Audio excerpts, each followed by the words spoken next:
Salut les terriens. Alors les terriens de ce soir sont Marine Le Pen. Marine Le Pen, bonsoir. Bonsoir. Attendez, avant, j'ai un truc à dire au gréement. Vous pouvez rester, mais à condition que vous jouiez la chanson que j'ai demandé d'apprendre.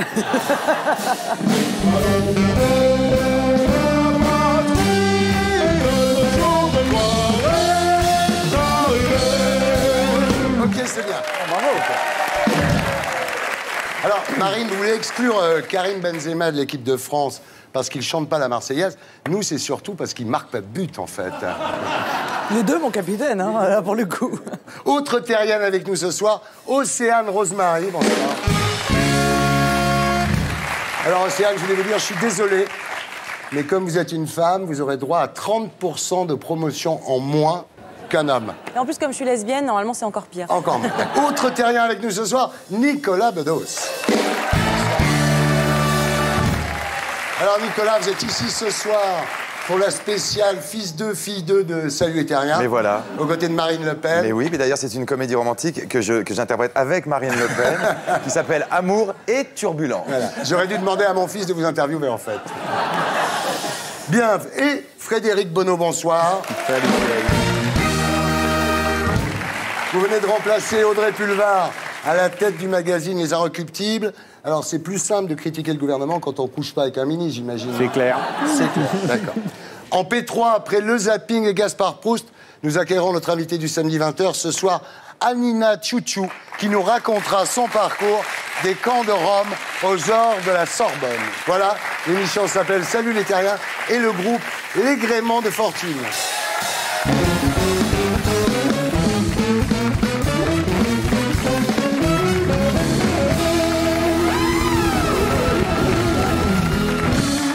Alors Marine Le Pen, rebonsoir. Je vous pose la même question que je poserai tout à l'heure à Nicolas Bedos.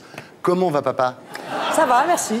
Alors on est loin de l'époque où Jean-Marie Le Pen disait « Marine Le Pen est bien gentille, mais sa stratégie de dédiabolisation ne nous a rien apporté.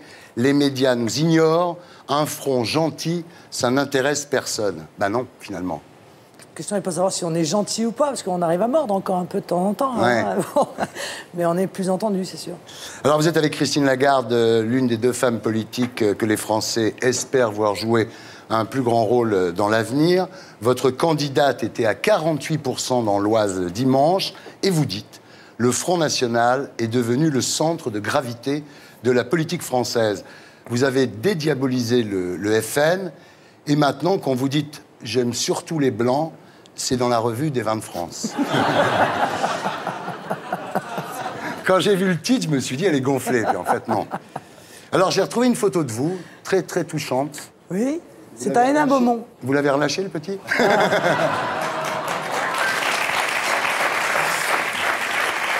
Bon.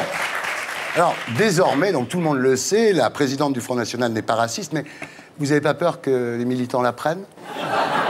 C'est pas mal, ça. Ouais, c'est une vanne. T'as bien bossé, mon pote. Ouais, bah oui. C'est une vraie question en même temps.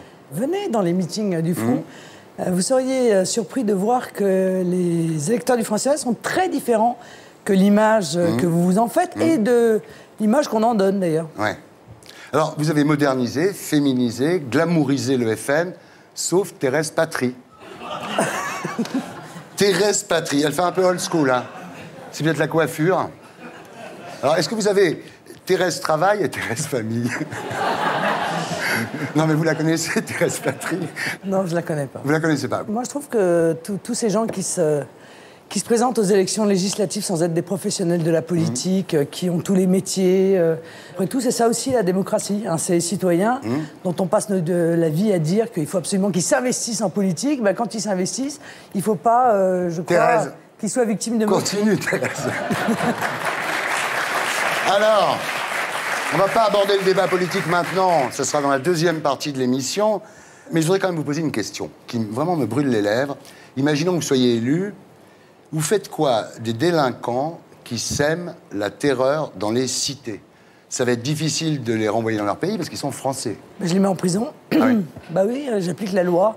Le problème, c'est qu'à force de condamner ces jeunes et que la sanction n'ait jamais de conséquences, c'est-à-dire qu'elle reste en suspension, eh bien, je pense que c'est une incitation à la récidive. Le laxisme en matière judiciaire agit comme une hormone de croissance, comme disait Xavier Hofer dans un article récemment. Vous savez, Marine, que la prison crée de la délinquance, donc c'est un cercle vicieux. Non, je ne suis pas d'accord avec ça. Ça, c'est les délires de Taubira. Je veux dire, on n'est pas obligé de le croire non plus sur parole. Hein. Il y a quand même un certain nombre de pays dans le monde qui appliquent une politique de fermeté et ça marche plutôt bien. En revanche, qu'il ne faille pas mettre les mineurs avec les majeurs, ça c'est une certitude. Donc il faut construire des prisons. Je vous signale qu'on n'arrête pas de vendre des hôpitaux, des casernes en permanence. Voilà des lieux qui accueillent du public qui pourraient parfaitement, à moindre frais, être transformés en centres semi-fermés, ouverts, etc. Enfin, plus adaptés aux jeunes délinquants, quoi. Alors, dans les Français préférés des Français, vous préférez qui? Omar Sy, je pense. D'accord, bah bravo. Bah bravo, Omar. Alors, Marine, Louis Alliot est venu dans cette émission. On lui a appris d'ailleurs qu'il avait des origines juives. Vous le saviez, vous? Je m'en fous complètement. D'accord. Si vous êtes élu, il sera premier monsieur de France? Oui, c'est effectivement quelque chose auquel il faut réfléchir. Prince consort, Louis Prince consort. C'est pas très facile à envisager. C'est un rôle inédit, en quelque sorte. Vous en parlez pas trop de votre relation Non, bah écoutez, on est déjà des personnages publics. Alors si on pouvait conserver un tout petit peu de privé, c'est pas mal. Mais vous étiez dans Match tous les deux, regardez quand même, c'est bien. Oui, c'est la seule photo qui existe. Voilà, elle est bien. Hein. Vous vous tenez par la barbichette un peu. Voilà, c'est ça. Mais vous qui êtes tellement favorable au mariage, pourquoi vous ne mariez pas avec Louis? Je suis comme le président de la République, je suis favorable au mariage, mais pour les autres en plus. Merci. Océane Rosemary, rebonsoir.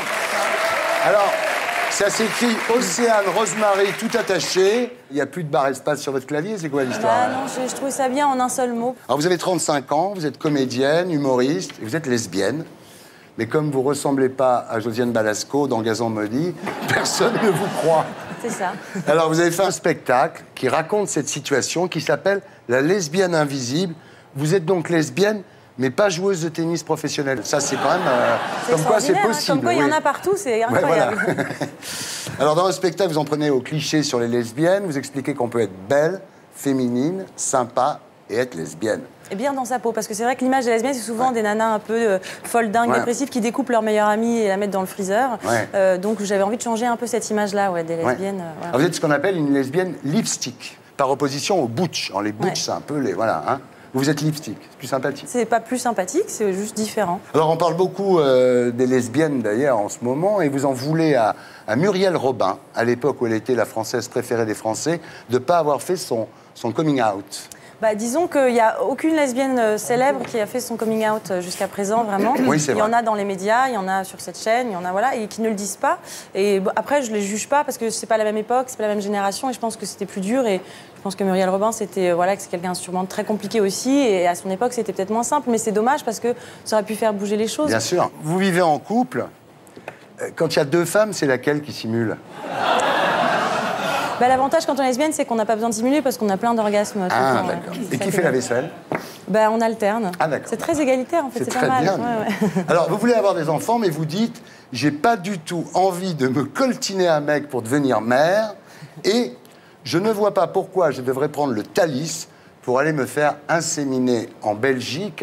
En fait, vous voulez la PMA en France. Tout à fait, je veux la PMA en France. Bah, vous avez quelqu'un qui est d'accord, ça tombe bien. J'ai été assez contrariée par l'allocution de François Hollande avant-hier, qui a dit qu'il s'en remettrait au Conseil national de l'éthique, parce que pour moi, ce n'est pas un débat éthique, c'est juste une question de droit et d'égalité. Et on veut des enfants, comme d'autres femmes. Je pense qu'il ne doit y avoir aucune discrimination sur l'accès à la PMA. Après, ce n'est pas du droit à l'enfant. Chacun, voilà, c'est juste qu'on ait le droit d'essayer. Voilà. Marine, vous êtes contre, vous? C'est extrêmement intéressant parce que c'est un droit. Ouais. C'est le droit à l'enfant. Non, en fait. c'est pas le droit à l'enfant, c'est le droit à la tentative d'avoir un enfant. C'est pas la même chose. J'objectise pas l'enfant. Je pense pas que je dois avoir droit au travail, droit à l'enfant, droit au logement. C'est pas pareil. Non, c'est le droit de comme ça pouvoir que c'est construire une famille. exprimé. L'égalité, donc tout le monde a le droit à un enfant, quoi. Bon, sauf que le problème, c'est que la question, c'est le droit de l'enfant. Voilà, la question, c'est est-ce que l'enfant va avoir toutes les chances de son côté en vivant dans un mensonge Mais quel biologique. mensonge? Mais il n'y a pas de mensonge Bah si, biologique. parce on leur que dit- je on veux leur dire, parle des aux enfants on va de leur deux dire aux femmes ou enfants des d'où ils enfants de viennent. deux hommes, ça n'existe pas, quoi. Voilà, point. Mais les adultes qu'ils vont devenir, je veux dire, quand ils vont aller se marier, par exemple, à la mairie, on va leur lire l'état civil et on dira, voilà, vous êtes l'enfant de Raoul et de Robert. Bon, moi je veux bien, mais ça va pas être facile, honnêtement. Quelle va être en ta ce moment- difficulté avec Raoul et Robert? Je comprends pas. Bah parce que d'abord, c'est un mensonge biologique. Mais il n'y a pas de mensonge sur la filiation. On explique à l'enfant comment il a été conçu, d'où il vient. Regardez ce que disent les enfants élevés par des homosexuels. Ils disent la seule chose qui nous a fait souffrir, c'est de ne pas avoir de reconnaissance et de Attendez, droits. pas Donc tout si ça. vous voulez protéger les Pas enfants, tous, hein. protégez-les. Excusez-moi, allez-y. Nicolas, vous qui êtes lesbienne. Oui, bien sûr, évidemment. Oui. Eh ben, ils sont très heureux, mes petits gosses, hein, depuis qu'on les élève tous les deux. Oui. Ils sont bien. Je trouve parfois, vous êtes trop sympathique même, Marine Le Pen. Mais de temps en temps, vous manquez un peu d'imagination. C'est-à-dire que quand on vous écoute, la France, vous la ramenez toujours à sa chrétienté. Le couple, c'est forcément hétérosexuel. Et Non, mais si moi, on je me moque avançait un peu vers Non, mais des moi, je veux trouvailles moi, je me moque que les gens soient homosexuels ou pas homosexuels. Honnêtement, c'est Au leur Front problème. National, il y en a Je veux dire, pas moi, mal. je trouve Oui. qu'en politique, on a déjà assez de choses à s'occuper. On va pas en plus s'occuper de ce qui se passe dans les plupart des gens. quoi. Voilà. Mais en l'occurrence, à partir du moment où personne n'est d'accord pour savoir comment un enfant peut vivre le fait d'être présenté comme l'enfant de deux femmes ou de deux hommes, je dis, le principe de précaution nécessiterait peut-être qu'on évite ce Mais genre allez les voir, ces enfants, d'expérimentation. regardez ce qu'ils disent, Mais écoutez-les, ils ils existent. Ce qui est très Bon, difficile, voilà. c'est pas d'avoir des parents homo, c'est de vivre dans un monde qui ne cesse, comme vous le faites, les de les montrer discrimine. du doigt et de Exactement. dire que c'est Bien, pas de normal. toute façon, on ne vous Exactement. mettra pas d'accord. Pas du doigt, Ce qu'on peut dire pour conclure, c'est qu'Océane Bah oui, dit mais- un enfant, c'est pas un papa et une maman, c'est de l'amour et de l'amour. On va regarder à quoi ça ressemble. Ça me fait penser à autre chose. Que les femmes hétérosexuelles, mais alors là, toutes catégories confondues, disent systématiquement quand elles rencontrent une lesbienne. Mais c'est génial. Faut absolument que je te présente Françoise et Marie-Jo. Elles sont lesbiennes, elles aussi. Ah, mais je suis sûre que vous allez vous entendre. Vous imaginez si nous, les homos, à chaque fois qu'on rencontrait des hétéros, mais c'est génial. Faut absolument que je te présente François et Agnès. Ils sont hétéros eux aussi. Ah, mais je suis sûre que vous allez vous entendre. 9 jours en temps lesbienne, ça équivaut à peu près à 4 ans et demi en temps hétéro. Et 3 secondes en temps PD. Océane Rosemary en tournée dans toute la France, toujours en compagnie de Marine Le Pen, d'Océane Rosemary, de Nicolas Bedos et de Frédéric Bonneau. Alors Nicolas Bedos, rebonsoir. Bonsoir. Le look est bien, vous n'avez pas votre petite veste Sandro aujourd'hui? Non, j'essaie d'avoir un look de jeune, ce que je suis de moins en moins. Mais vous êtes de plus en plus beau gosse. Mais mesdemoiselles, je vous entends. C'est encore plus agréable d'ailleurs de ne pas vous voir et de vous entendre. Parce que si je me retourne, je risque d'être déçu. Non, eh ben non. Mais ben non. Alors, ça doit être cool d'être Nicolas Bedos en ce moment, non? Pourquoi tu dis ça? Parce que vous avez un film qui sort, tout le monde vous fête, vous êtes dans tous les journaux, enfin j'imagine que votre ego est au top. Non, tu sais très bien qu'en fait, on n'est jamais vraiment... On est toujours inquiet. Je suis terrorisé, parce que c'est la première fois que je ne suis pas responsable que de moi. Je suis responsable de ma partenaire Ludivine Sagnier, du metteur en scène qui a mis 3 ans pour monter son film. Donc je déteste être responsable des autres. J'ai pas d'enfant, moi je suis pas marié. Ça m'emmerde d'avoir cette pression sur les épaules. Alors, j'imagine que vous vous sentez proche de Marine Le Pen, parce que comme elle, vous avez un père célèbre, très envahissant et obsédé par ses convictions politiques, finalement. C'est pas faux. C'est pas faux. En tout cas, on continuera à nous en parler jusqu'à la mort. Aujourd'hui, quand on dit Bedos, on pense à Nicolas. J'en sais rien. Et quand on dit Le Pen, on pense à Marine. C'est quand même formidable. C'était pas le but, hein. Vous avez tué le père. Il y a de la place pour 2. Vous avez tué le père et vous lui avez roulé dessus avec un Hummer. C'est pas vrai. Mais quelle violence. Non, il va très bien. Alors, tous les deux ensemble sur le même plateau, c'est formidable, parce que c'est vrai qu'à l'époque, on n'aurait jamais imaginé Jean-Marie Le Pen et Guy Bedos. Donc les temps changent quand même, non? Oui. Ça aurait pas été facile. Et vous êtes là tous les deux. Voilà. Alors, Nicolas, vous êtes ici ce soir pour votre premier rôle au cinéma dans Amour et Turbulence, qui sort mercredi prochain. Alors, le 18 mars a eu lieu une avant-première dans laquelle vous êtes apparu au bras d'une charmante jeune femme. Oh, mais tu vas m'emmerder avec ma vie sentimentale. Oui. Alors, ça fait 12 jours. Vous êtes toujours ensemble ou c'est de l'histoire? Non, c'est pas vrai, ça fait pas 12 jours. Ça fait pas 12 jours. Ça fait pas 12 jours et il faudrait que je travaille à l'américaine avec une attachée de presse qui dit non, pas rien de personnel, dégage. Ce Alors- que je peux te dire, c'est que cette jeune femme... est ravissante. Donc c'est fini.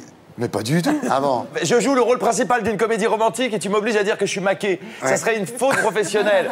Tu vas faire vider les salles, connard. Non. Je suis célibataire avec elle. Non, parce que Nicolas Bedos, c'est l'amour dure 3 jours, lui. Hein, attention. Hein. C'est pas pareil. Pour le casting du film, c'était un cauchemar.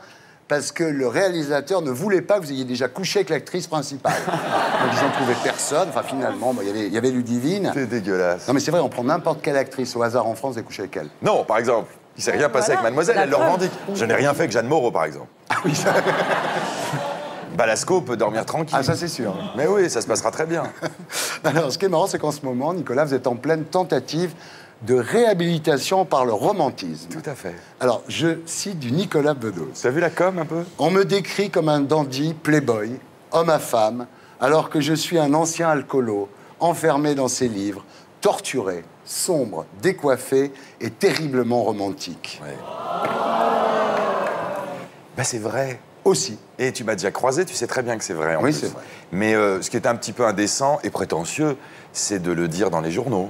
Vous dites d'ailleurs, Amour et turbulence, c'est un peu l'histoire de ma vie. Oui. Le héros confie à sa copine à un moment, je rêve, énorme, je rêve d'une maison à la campagne avec un chien, un VTT dans le garage. Donc quand même.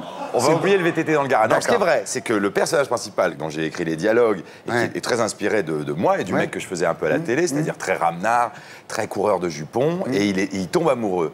Et comment un type qui a une réputation de merde dans Paris, ce qui est mon cas, comment un type comme ça peut tout d'un coup prouver à une femme qu'il est sérieux dans sa déclaration Parce que la grande différence entre un queutard et moi, c'est que le queutard couche pour coucher. Tandis que mon personnage dans le film, tout comme moi, a fait beaucoup de brouillons pour rencontrer le chef-d'œuvre. Oh. Il est à la recherche de la femme de sa vie. Mais oui. C'est dans le genre. Les pauvres brouillons. On expose en ce moment les brouillons de Michel-Ange, ils sont très beaux. Donc je rêve d'une maison à la campagne avec un chien, un VTT dans le garage, j'ai dit ça pour de vrai en fait. Mais c'est pas complètement faux. D'accord. Je suis très bourgeois, moi. On s'entend pas si mal. Il y a un petit côté... France. Moi, je suis pas bourgeois du tout. Il y a un petit côté tradition. On sait où vous habitez quand même, vous n'êtes pas non plus une fille du... Ça n'a rien à voir. Vous n'êtes pas une fille du peuple non plus. Mais là où vous vivez ne vous détermine pas. La question, c'est qu'est-ce que vous avez dans la tête. Non, bah quand même. Je ne suis pas une bourgeoise, je suis une révolutionnaire. De quoi vous me parlez? D'accord. Ah oui, c'est vrai. Alors, le pitch. Un homme retrouve son ex à côté de lui dans un avion et il a le temps du vol pour la reconquérir. Alors, c'est une fiction, parce que vous, le vol dure 7 heures, vous auriez couché avec tout le monde, même les hôtesses. Non, c'est pas possible. Je vais me barrer. Je vais me barrer d'ici. C'est dégueulasse. Vous avez coécrit scénario et dialogue, et vous dites « J'avais envie d'y injecter un peu de mon histoire, je voulais jouer avec mon image calamiteuse de dragueur cynique.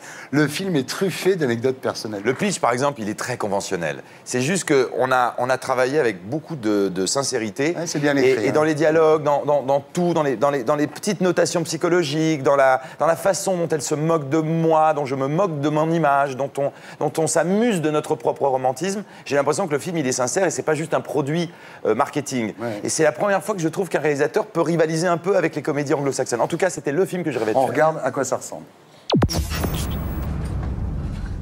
On va se faire la gueule pendant tout le voyage? On se connaît pas. Ça va être long. Devine qui est assise à côté de moi. Julie. Mais genre, elle est assise à côté de toi. Juste à côté, mec. Antoine. Mais comment tu le sais? Parce que je le sais, je le sens. Je suis ta mère. Qu'est-ce qu'il dit ton horoscope, là? Que tu vas rencontrer un type extraordinaire? C'est déjà fait. J'ai excellent amour. On se marie samedi. T'as combien d'heures de vol, là? 6 heures. À partir de maintenant, t'es en mode domptage. Tu prends le petit lasso et tu vas choper un veau, ok? Tu te souviens de la Tour Eiffel? Je crois qu'il a bougé. Qui ça? Le bébé. Tu vois, il y a 3 ans, je foirais tout, je rencontrais que des connards. Et maintenant, tout le monde réussit, c'est marrant. Il est pas mal, ce mec. Antoine, vous faites quoi, là? Il baisse tout ce qui bouge, même ce qui bouge pas. Faudrait les castrer dès la maternelle. Je peux vous offrir un verre? J'ai jamais passé 1 heure avec un gros con. Vous avez 1 heure. On va où? La tour, c'est au sommet de sa bite qu'il a voulu t'emmener. Maman, comment tu parles? Je vous préviens, on ne couchera pas ensemble. Bonsoir. Les types dans ton genre, je les fuis comme la peste. Je sens que t'es parano. Je sens que t'es jalouse, limite folle. Dégage. Toi d'abord. Je peux quand même t'expliquer? Arrête. C'est marrant la vie. Vous retrouvez miraculeusement la femme de votre vie, et puis tout se casse la gueule.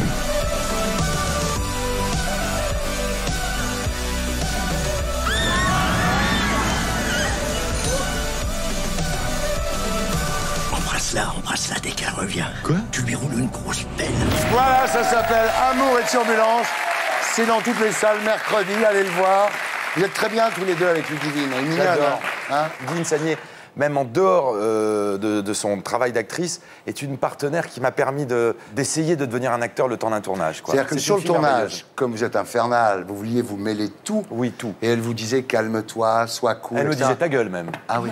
Elle me disait arrête parce que ton stress est communicatif et tu commences à me saouler. Ouais. Alors, vous répétez souvent, Nicolas, j'ai besoin qu'on m'aime. Vous confirmez que de nos jours, on trouve plus facilement de la drogue que de l'amour, finalement. Alors, le problème, c'est que vous vous droguez plus, vous buvez plus, vous baisez plus.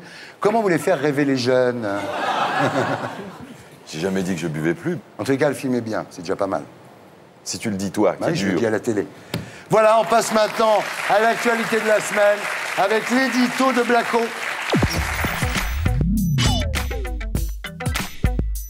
La France est-elle au bord de l'explosion sociale? Ce qui est sûr, c'est que le nombre de chômeurs dans notre pays dépassera bientôt le record historique qui remontait à 1997. Je vous rappelle, je suis président de la République depuis 10 mois, pas depuis 10 ans. Sachant qu'aucune amélioration n'est garantie pour 2013, la colère gronde, comme cette semaine avec les ouvriers de PSA au siège du MEDEF. Il s'aplatit devant les patrons et il nous fout dans les paniers à salade. Faut-il s'attendre à des manifestations géantes comme en Espagne? Doit-on redouter des émeutes comme à Athènes? Manuel Valls prend ses menaces au sérieux. Ses services ont d'ailleurs rédigé un rapport alarmant dont a parlé le député PS Malek Fouti. J'ai vu comme d'autres la note des renseignements généraux qui parle de situations quasi insurrectionnelles. On pourrait avoir demain des événements sociaux en France qui déborderaient tout le monde, syndicats, patronat, organisations politiques. Si le gouvernement s'inquiète, d'autres se réjouissent. Jean-Luc Mélenchon a voté Hollande en 2012. N'empêche, il est convaincu qu'une explosion sociale est inévitable. Il va y avoir une immense récession, alors il va y avoir un énorme tumulte. Un énorme tumulte. De ce point de vue, Marine Le Pen est comme Mélenchon. Aujourd'hui, on commence à ressentir le désir des Français de faire aussi, eux, leur révolution. Elle aussi rêve du grand chambardement. L'an dernier, elle expliquait au JDD que si le FN arrivait à l'Assemblée, la première chose à faire serait de tout casser.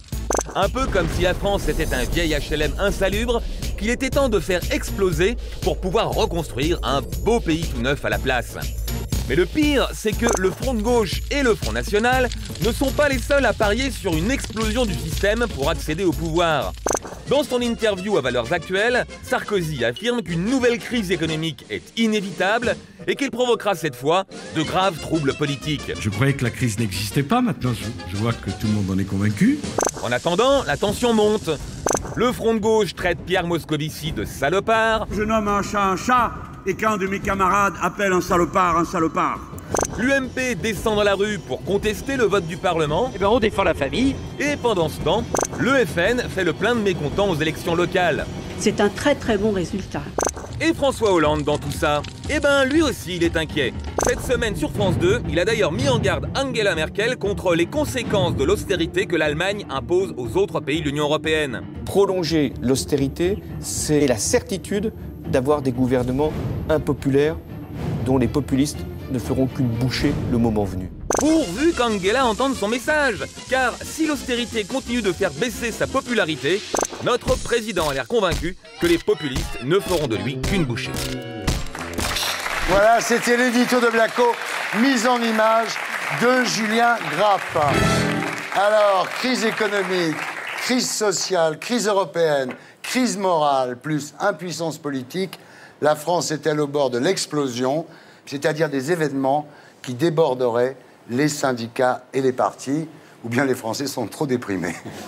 Alors Marine Le Pen, est-ce qu'on est au bord de l'explosion sociale? Il y a énormément de souffrance, donc il y a bien un moment donné où ça va s'exprimer. Comme en France, il y a quand même un vrai problème démocratique parce que l'Assemblée nationale ne représente pas, et c'est incontestable, l'ensemble des opinions politiques. Il y a quand même des chances pour que ça s'exprime ailleurs, quoi. Mais quand on entend, je veux dire, le président de la République, c'est quand même insensé d'entendre ça. Il dit pas l'austérité, c'est terrible parce que ça entraîne des souffrances, la baisse du pouvoir d'achat, des gens qui n'arrivent pas à boucler les fins de mois. Non, il dit l'austérité, c'est terrible parce que ça entraîne l'impopularité des gouvernements. Enfin, je veux dire, on rêve. Donc le seul problème que ça lui pose à lui, c'est le risque de ne pas être réélu, quoi. Nicolas, est-ce que vous craignez finalement une explosion sociale en France? Ce que je sens, c'est qu'évidemment, La droite, face à la crise, s'est cassé la gueule, la gauche se casse la gueule, et personne ne fait rêver. Mais je préfère ne pas rêver avec Hollande, pardonnez-moi, mais que de cauchemarder avec vous. C'est-à-dire qu'il ne faudrait pas que l'alternative soit plus violente que l'ennui et l'angoisse que ce gouvernement suscite. C'est-à-dire... Parce que ça, c'est des trucs qu'on entend comme ça, alors ça sort, oui, vous êtes un cauchemar, ça va être horrible. Mais dans les faits, je veux dire, ça rime à rien. C'est quoi le cauchemar? C'est avoir un pays qui est une nation, qui maîtrise ses frontières, qui est libre de décider de son avenir, qui a une vraie démocratie qui fonctionne. Je ne vois pas ce qu'il y a là comme cauchemar. Je pense que le cauchemar, c'est aujourd'hui. Et ça fait 20 ans que ça dure, quand même. Bien. Frédéric. Le problème pour quelqu'un comme moi qui a voté François Hollande, c'est qu'il ne fait pas ce qu'il dit. Oui. C'est aussi simple que ça. C'est-à-dire que la campagne de François Hollande, elle a décollé au Bourget avec des envolées, mais lyriques contre la finance internationale. C'était son ennemi, il allait la combattre, etc. Et quand on voit l'évasion fiscale en France, ça correspond à peu près à notre déficit national. Mais il en a parlé, là, il y a 2 jours, de la finance internationale. Est-ce qu'il a dit quelque chose de gauche, François Hollande? Tu te souviens Il a dit qu'il était plus socialiste. Mais c'est ça. Il a dit qu'il était le président des Français, mais pas socialiste. C'est très étonnant. C'est-à-dire que Lionel Jospin, en 2002, il avait commis l'erreur. C'est-à-dire qu'il avait dit « Mon programme n'est pas socialiste ». Oui, avant le premier tour. Élu. C'est ça, avant le premier tour. Tandis que François Hollande, on a l'impression que c'est maintenant qu'il nous le dit. Mais il a découvert la crise, François Hollande, parce qu'il s'en était pas aperçu. Il a dit « Je savais pas que ça allait durer ».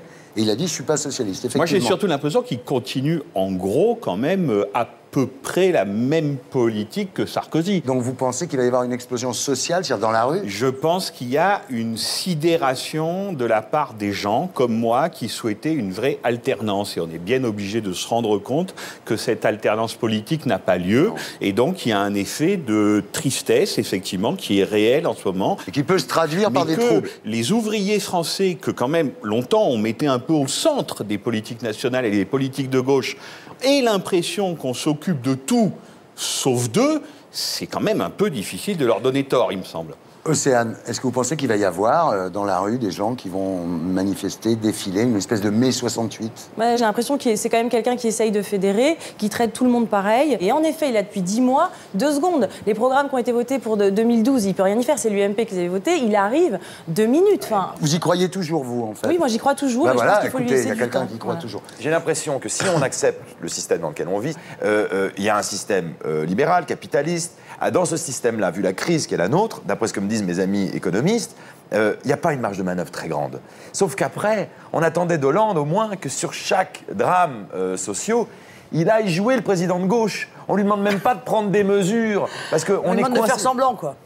C'est-à-dire quelqu'un qui vient sur le terrain leur dire c'est douloureux ce que vous vivez. C'est douloureux ce que vous vivez et j'y changerai rien. Alors on change quoi? Arrêter, quoi. On change tout. quoi? Mais c'est bien le problème. C'est qu'à un moment donné, oui, il faut tout changer. Il faut changer le modèle économique qui nous a été imposé depuis 20 ans. Moi, quand j'entends un président de la République de la France, quand même, dire « Ah, il faudrait quand même que Merkel comprenne que... » Je veux dire, c'est ça, c'est son but à lui, son job, c'est d'aller convaincre la chancelière allemande qu'il faut changer les choses. Au Front National, au secours. vous étiez archi-libéraux dans les années 80 et 90.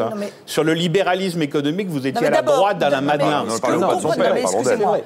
Non, je dis le Front National. D'abord, le libéralisme et l'ultralibéralisme, c'est pas la même chose. Il y a une différence entre les deux, c'est la frontière. Et ça change tout. Parce que c'est l'absence de frontières qui permet l'ultralibéralisme. C'est l'absence de frontières qui permet la spéculation internationale. C'est l'absence de frontières qui permet de mettre en concurrence les ouvriers chinois avec les ouvriers français. Marine Le Pen, vous avez beau être super patriote, finalement, plus la France va mal, mieux c'est pour le FN. Mais ça n'a aucun sens. Je veux dire, moi, si je pouvais aller passer mes week-ends avec mes enfants, partir à la pêche et prendre des vacances régulièrement à Trinité-sur-Mer, ça m'irait très bien, si vous voulez. Si la France allait bien, faites-le, il n'y a aucun problème. Faites-le. Je ferai autre chose. J'ai été avocat, j'ai travaillé, je ferai autre chose. Si je suis là, c'est parce que je pense que j'ai des solutions à apporter. Il y a évidemment la solution où Hollande arrive à faire changer Angela Merkel d'avis, où Angela Merkel perd les élections, enfin voilà. Mais bon, sinon... Dans son dernier livre, Pharmacologie du Front National, le philosophe Bernard Stiegler est d'accord avec Jean-François Kahn. Et il écrit « Il est donc à peu près inéluctable que Marine Le Pen sera au gouvernement dans 4 ans. » Au gouvernement de qui? Ça n'a aucun sens. Vous voulez pas être dans un gouvernement Copé, par exemple? Non, mais ça va pas la tête, enfin. Donc vous voulez être présidente ou rien? Mais pourquoi voulez-vous que j'aille dans un gouvernement de quelqu'un que je combats au quotidien? Parce que les idées qu'il prône sont celles qui sont appliquées par Hollande.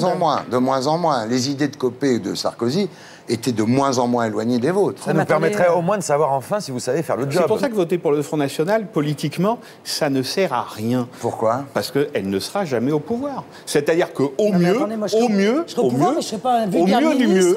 serez quoi? Non, mais il a raison, Thierry. Du gouvernement tout à fait, je suis d'accord avec vous. Au mieux du mieux, vous serez ministre du Commerce extérieur de Jean-François Copé. 2 mois. 2 mois.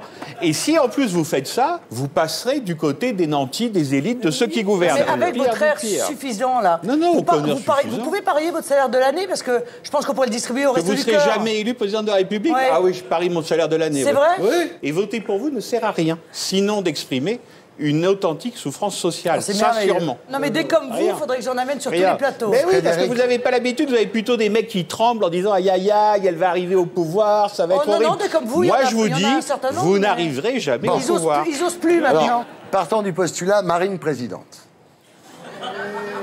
Non mais là, on est dans le physique, on est dans la personnalité. Le problème de Marine Le Pen, c'est que quelle équipe vous allez mettre au pouvoir? Qui sont ces gens que vous représentez? C'est vrai que, très honnêtement, les types qui nous gouvernent depuis 30 ans sont tellement compétents que je comprends qu'on n'ait pas envie d'en changer. Hein. Ah non, ça, franchement, je comprends. Moi, je pense que Marine Le Pen, la première chose qu'elle fera si elle est présidente, vous allez rouler une pelle à Yannick Noah en signe d'apaisement, non? Je lui veux pas de mal, ce pauvre garçon. Bien. Alors, la priorité nationale. Oui. Tu sais ce que c'est, la priorité nationale, toi? C'est-à-dire que vous excluez quoi? Des systèmes sociaux, les étrangers qui sont sur le territoire, ce genre de choses, c'est ça? Non, c'est un boulot revient d'abord à un Français, pure souche. Non, mais justement, ça, il faut reconnaître que moi, je ne le savais pas, j'ai l'humilité et l'honnêteté de le dire. Oui. La priorité nationale, c'est pas pour les Blancs, c'est pas pour les Français de souche, c'est pour les gens qui ont une carte d'identité française. Tu peux t'appeler Mohamed, être français depuis 1 an, tu as droit à la priorité nationale, c'est bien ça. Exactement. Au détriment de au détriment, c'est-à-dire qu'à compétence égale, un emploi revient prioritairement à un Français. Je vous signale que c'est ce qui se passe en Angleterre. C'est appliqué en Suisse, c'est appliqué à Monaco, tiens. Hein, sans que personne ne trouve ça, en l'occurrence.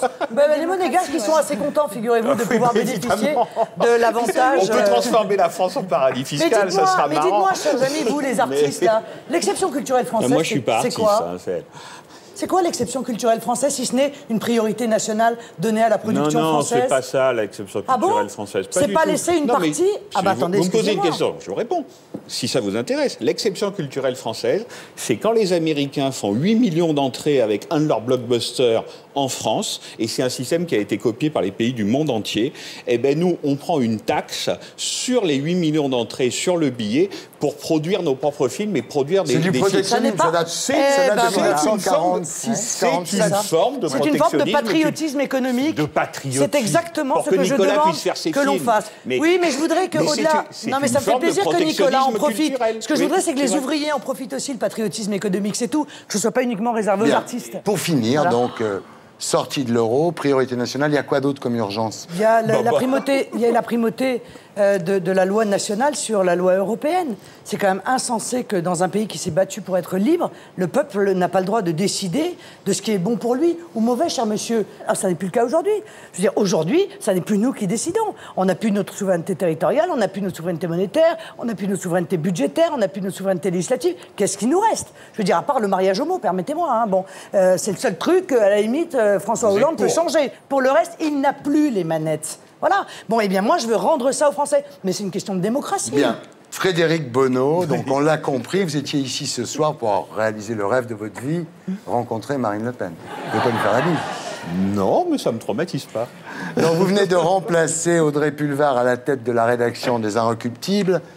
Alors, Audrey Pulvar n'aurait sans doute pas été virée si elle n'avait pas été la compagne d'Arnaud Montebourg. Donc c'est un peu grâce à lui que vous avez trouvé du boulot. Non, ça, c'est pas vrai. Vous n'êtes pas le seul Français qui a trouvé du boulot grâce à Arnaud Montebourg. Non, on n'est peut-être pas assez nombreux. Oui, ça c'est sûr. Oui. Non, mais je ne crois pas que ça soit à cause de ça, non. Alors, Frédéric, je vais expliquer, c'est quoi les Inrocks? Alors, c'est ce que c'est un magazine politique de gauche un peu bobo bisounours. C'est aussi un magazine culturel très snob, un peu underground. Alors, expliquez-nous ce que c'est, vous avez 30 secondes. Eh bien voilà, c'est tout ça à la fois. C'est-à-dire, les Arocs, c'est d'abord la défense d'un goût culturel. C'est-à-dire que notre problème, c'est qu'on aime plein de choses, mais pas forcément les choses les plus connues, qui vendent le mieux, qu'on voit le plus à la télé. Et en plus, ça se rajoute un autre problème, c'est qu'on est plutôt défricheurs. C'est-à-dire que souvent, on les trouve quand ils vendent 5000 disques. Et quand ils en vendent 500 000, tout le monde se précipite. C'est toute la beauté. C'est l'avant-garde, donc il est ça a un côté avant-garde. On aime bien les radicalités artistiques, oui, c'est vrai. Merci, Océane, merci d'avoir été avec nous. La lesbienne invisible, donc sur toutes les scènes de France. Merci beaucoup. Nous sommes toujours en compagnie de Marine Le Pen, de Nicolas Bedos, de Frédéric Bonneau. Et nous accueillons notre invité du samedi 20h ce soir, Anina Tchouchtchou. Bonsoir. Alors, Anina, à l'âge de 7 ans, vous avez fui la Roumanie avec votre famille pour échapper à la misère et à la discrimination que subit le peuple rom. Après un parcours chaotique à travers les camps italiens et les squats français, souvent obligés de mendier, vous trouverez les ressources pour devenir une lycéenne brillante. Et aujourd'hui, vous êtes à la Sorbonne en master de préparation à la magistrature. Vous nous raconterez votre histoire à 20h. J'accueille maintenant Gaspard Proust pour « Elle est belle la vie ».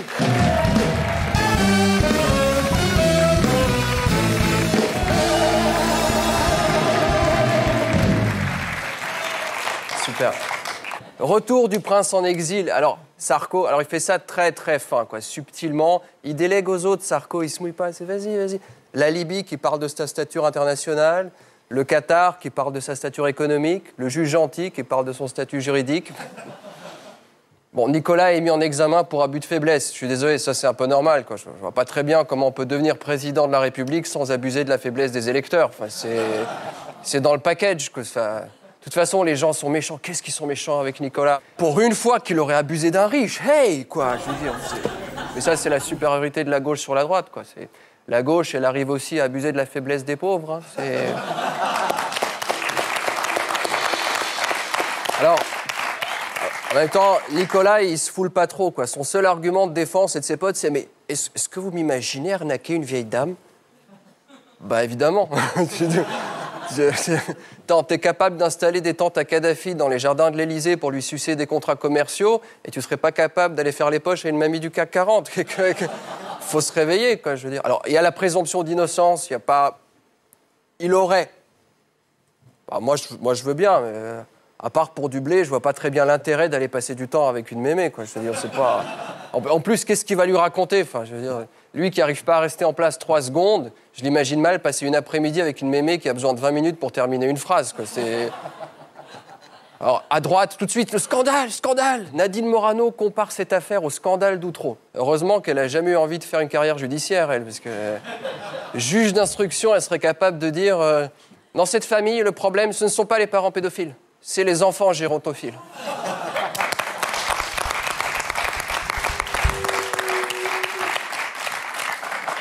Alors, Sarko qui a déclaré « La pluie finit toujours par laisser la place au soleil ». Maintenant, au moins, on sait qui est le parolier de Carla Bruni. Jean-Marc Ayrault a lancé une mobilisation générale pour l'emploi. Vous savez, Jean-Marc Ayrault, Jean-Marc Ayrault qui pousse un cri de mobilisation, c'est à peu près aussi crédible que de voir le pape inaugurer une partouze. L'Europe tremble parce que Chypre s'effondre. Non mais franchement, Chypre, quoi. Alors évidemment, tout le monde est scandalisé, tout le monde s'agite. Oui, mais c'est un scandale, maintenant, eux aussi, ils auront droit à l'austérité. Moi, je vois pas le problème, là aussi. Si on applique l'austérité à Chypre, ils vont revenir à ce qu'ils faisaient avant, quoi. De la feta et des herbes de Provence, quoi. Bah, du coup, ça fait beaucoup jaser Mélenchon. Mélenchon qui traite les ministres de finances de l'Eurogroupe de 17 salopards. 17 salopards. On voit que niveau cinéma, au front de gauche, sont encore des séances de rattrapage. Hein, c'est pas... En tout cas, Mélenchon, au niveau sémantique, parce qu'il a fait des petites phrases genre années 30, tout ça, un peu... Des trucs que même le FN n'ose plus. Hein. Même le FN, mais le FN, il a perdu toute sa verve, quoi. Aujourd'hui, le FN, c'est quoi? C'est Metallica qui chante du Jennifer, quoi. C'est ça. ça fait plus... Parlant de mœurs musicales dépravées, mariage gay. Bon, personnellement, je pensais qu'on avait fait le tour du sujet, qu'on l'avait compris, mais là, non, là, ça continue. Mariage gay, ils font une manif. Avec ce truc, de toute façon, la droite fait vraiment n'importe quoi. Moi, je veux pas être celui qui rajoute de l'hépatite sur la GPA, mais cette manif avait des relents très réactionnaires, très nauséabonds, quoi, très... Oui. Gazer des mioches, enfin, je veux dire... En plus catholique. Il y a eu cette photo terrible de Boutin au sol, comme ça, au milieu. Enfin, l'horizontale, c'est pas son truc, quoi, je sais pas. Parlant de PMA, il y a encore une histoire de bébé congelé. Ce qui me choque toujours dans ces histoires, c'est pas tant l'infanticide que la congélation. Dire, pourquoi la mère congèle son gosse? Non, mais elle attend une offre de Spanghero.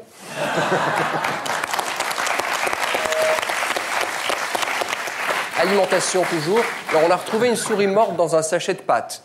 Alors forcément, l'acheteuse, tout de suite, voilà, comme les réactions. Oh, bah, c'est dégueulasse. Elle a une idée du prix de la viande. Pour une fois qu'on lui fournit des protéines en rab, quoi. Je veux dire. Moi, je serais Panzani, j'enverrai une facture. Économie normale. Alors, l'Allemagne s'en sort mieux. Ah, c'est normal, quand t'as perdu 2 guerres de suite, tu te remets peut-être plus facilement en question. Économie parallèle, l'attaque du RERD. Dans ce pays, même les délinquants perdent la boule. Hein. Dire, moi, j'ai regardé la ligne D. Non, mais vous savez d'où elle va? Le truc qui relie Saint-Denis à l'Essonne. Saint-Denis à l'Essonne. Le machin le plus friqué qu'elle traverse, c'est Châtelet-Léal. Qu'est-ce que tu braques à Châtelet-Léal? Le relais? De toute façon, je me disais, contre la délinquance dans ce pays, on a tout essayé, mais pas la charia. Non, parce que si on commence à couper un bras à chaque délinquant, en termes de réinsertion, à part faire Captain Crochet dans la parade chez Mickey, Et encore, je pense pas aux multirécidivistes. Hein. Eux, ils n'auront qu'une possibilité de réinsertion, dire le foot. Mais comme ballon. C'est les hommes troncs qui rebondissent dans les filets, quoi. Culturellement. Semaine difficile, on a perdu Koh-Lanta. Tout ça parce qu'un candidat est mort. Bon, fallait s'y attendre, quoi. À force de se faire bouffer, fallait bien que les asticots prennent leur revanche un jour. Le type, le premier jour, il arrive, il met les pieds dans l'eau, bam, quoi. Le mec vraiment pas doué pour faire touriste, quoi. Quand même. Non, mais c'est indécent. Crever au Cambodge en temps de paix. Tu sais, le type, il vit où, quoi? Enfin, il vit plus. Ascenseur social. Il y a encore des possibilités de promotion dans ce pays. Gad Elmaleh sort avec Charlotte Casiraghi. C'est-à-dire hop, hop, hop, hop. Enfin, encore un peu de patience, on aura le prince de Monaco.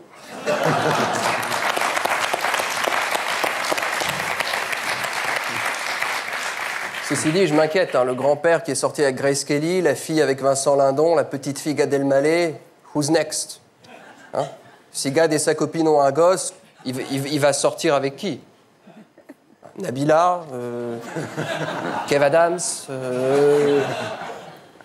guerre. La Corée menace d'attaquer les États-Unis. La Corée, les États-Unis. Alors ils ont envoyé Dennis Rodman, grand basketteur, là, pour faire une médiation. Je comprends que les Coréens se vexent, quoi. Quand l'Amérique envoie comme représentant officiel un ancien basketteur habillé comme un dictateur zaïrois, enfin, même nous, on n'a pas eu l'idée d'envoyer Philippe Catherine négocier avec Acme, quoi. Match de foot, France-Espagne. Espagne 1, France 0. Alors, Hollande qui a prédit un match nul. Ah, c'est tout lui, ça. Si c'est nul, c'est bien. Avec lui, l'essentiel, c'est pas de gagner, mais de pas perdre tout seul.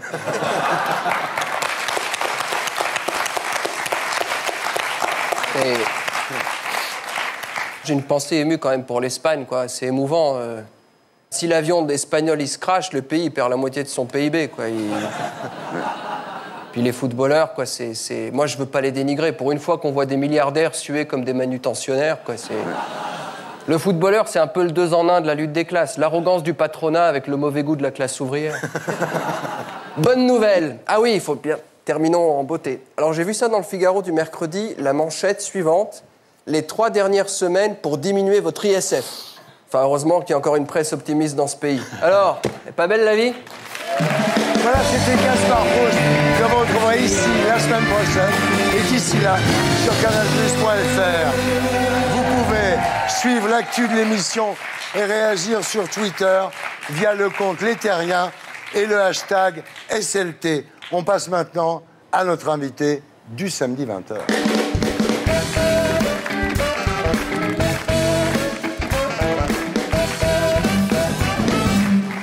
Hanina, rebonsoir.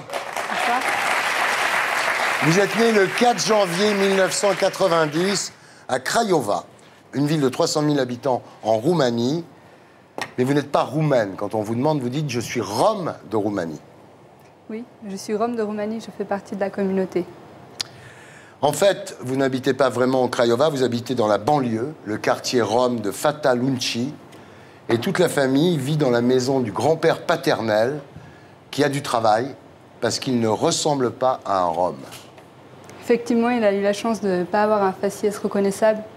Et il a eu aussi la chance de faire des études et de pouvoir s'en sortir. Et tout le monde habite chez lui. Une vingtaine de personnes. Oui.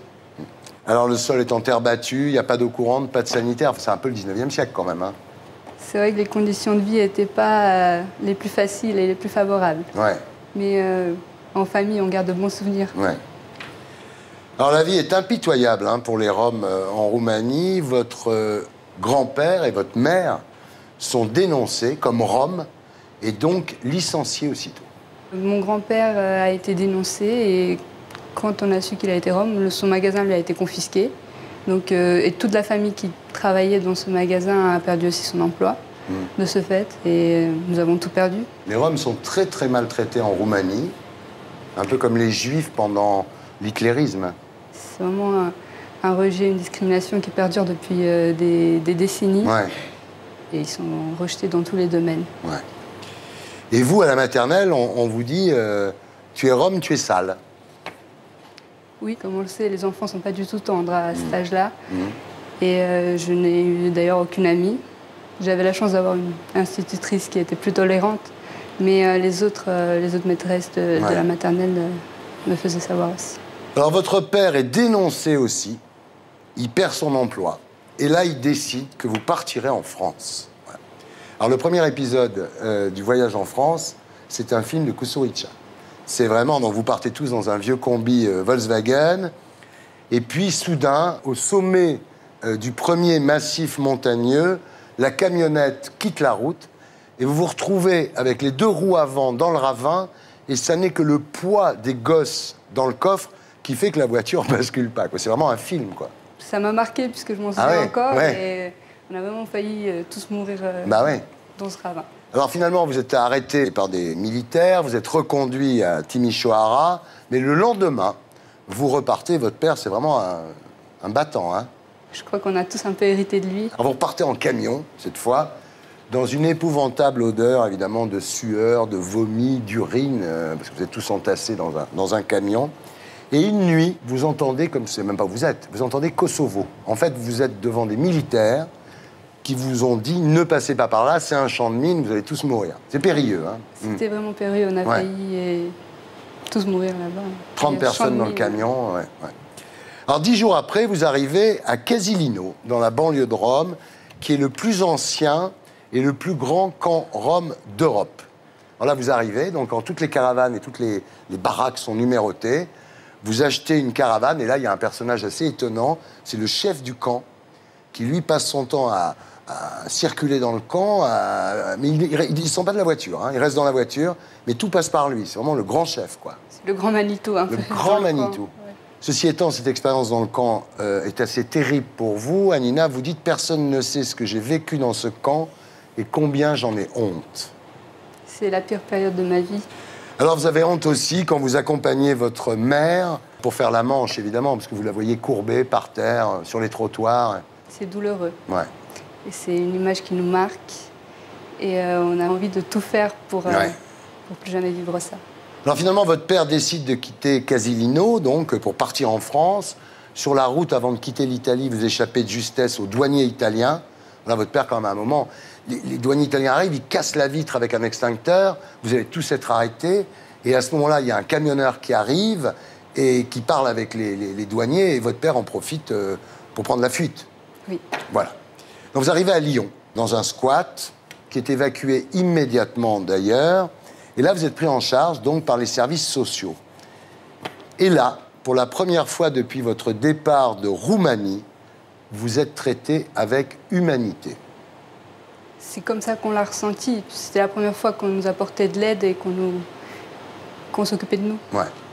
Alors, les services sociaux vous logent à Valence. Donc là, vous découvrez une vraie douche. C'est quand même une date. Ensuite, à Mâcon. Là, vous découvrez les vrais lits.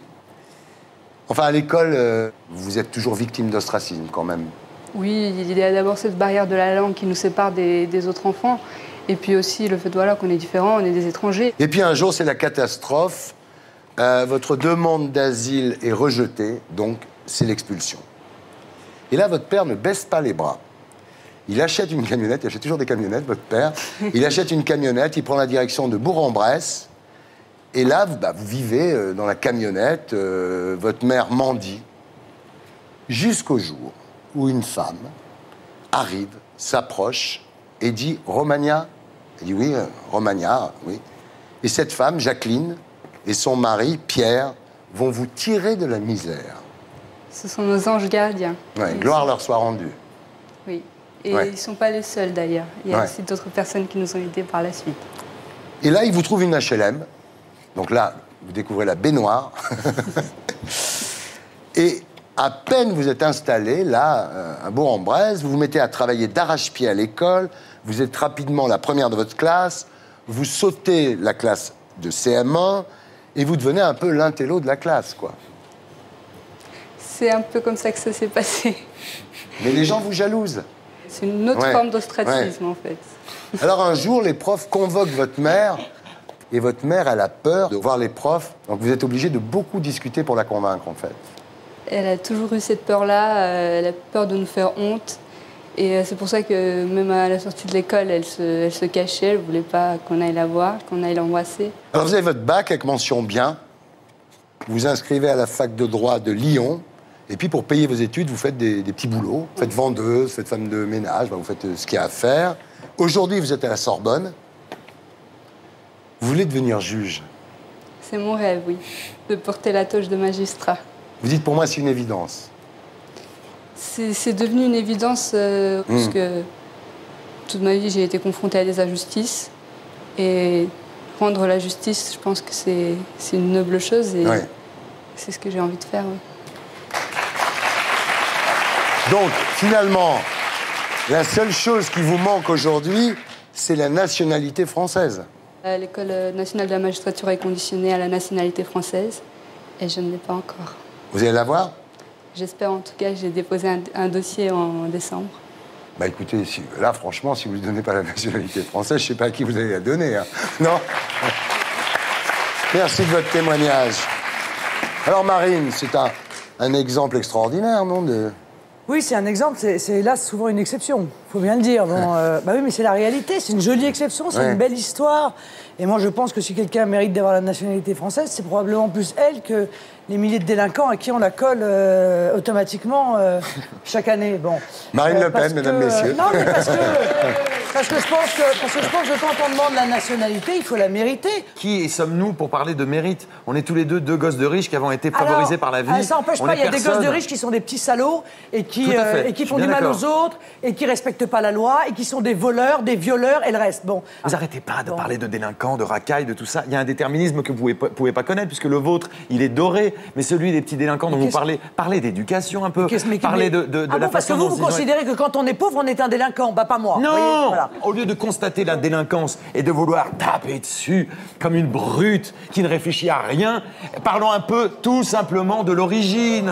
Vous la connaissez pas cette origine? De l'origine, c'est-à-dire? C'est-à-dire de qu'est-ce qui s'est passé dans la famille, comment se sont comportés les parents, quel a été le rapport avec l'école, toutes ces choses-là. Vous en parlez jamais. Vous parlez juste de tout de suite éradiquer la vermine. Non. Moi, je crois en l'homme. Moi, je pense que l'homme, il est capable de décider ce qu'il veut faire dans sa vie. Ah oui. Ok ? Donc moi, le côté, ils sont nés dans des familles pauvres et par conséquent, ils deviennent des délinquants. Vous entendez pas ça? Non. Il y a des Mais vous êtes millions de gens. Mais quand vous serez victime de ces jeunes que vous voulez aider, eh bien, probablement, vous parlerez autrement. Et d'ailleurs, vous faites quoi pour eux, cher ami? Ah non, mais c'est pas... moi, je suis pas responsable politique. Non, mais vous faites quoi pour eux? Vous donnez de l'argent aux associations? Vous allez le samedi ou le dimanche aider dans les centres de réinsertion? Vous faites des spectacles gratuits? Vous faites quoi pour eux, à part donner des leçons de morale? Je donne pas des leçons de morale. C'est vous qui donnez des leçons de morale en disant « Elle, d'accord, lui, non ». Ça, c'est de la morale. Un mot, Bono, on y va. Oh ben là, on est dans la routine, elle est dans son fonds de commerce habituel. Je préfère l'histoire de notre ami qui montre que parfois la France réussit son intégration et à mon avis, elle continuera à le faire. Le mot de la fin pour vous?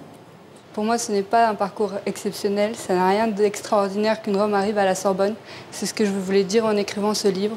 Si j'ai accepté de témoigner, c'était juste pour apporter un regard différent sur la communauté, pour dire que toutes les personnes qu'on voit dans la rue aujourd'hui et à côté desquelles on passe avec indifférence et rejet et bien plus encore. C'est ce que vous dites dans votre livre. Voilà. Quand il y a une femme mendier, une petite fille à côté, pensez à la petite fille. Voilà, exactement. Ils peuvent tous avoir le même parcours que moi et les mêmes rêves que moi. Il faut juste leur tendre une main et changer son regard, simplement. Ça sera le mot de la fin. Voilà, c'était Salut les Terriens, votre talk du samedi, avec Marine Le Pen, présidente du Front National, Océane Rosemary, la lesbienne invisible, en tournée dans toute la France, Nicolas Bedos, Amour et Turbulence, en salle le 3 avril. Allez-y, Frédéric Bonneau, directeur de la rédaction des Arocs Ultimes, merci. Et Anina Tchoutchou pour Je suis Tzigane et Je le reste chez City, merci beaucoup. Merci à tous ceux qui m'ont aidé à faire cette émission. Je vous laisse avec Made in Groland la semaine prochaine. Rendez-vous ici, sur ce plateau. Et en attendant, canalplus.fr avec l'édito de Blacko, l'édito des Gréments et Gaspard Proust. Salut les Terriens!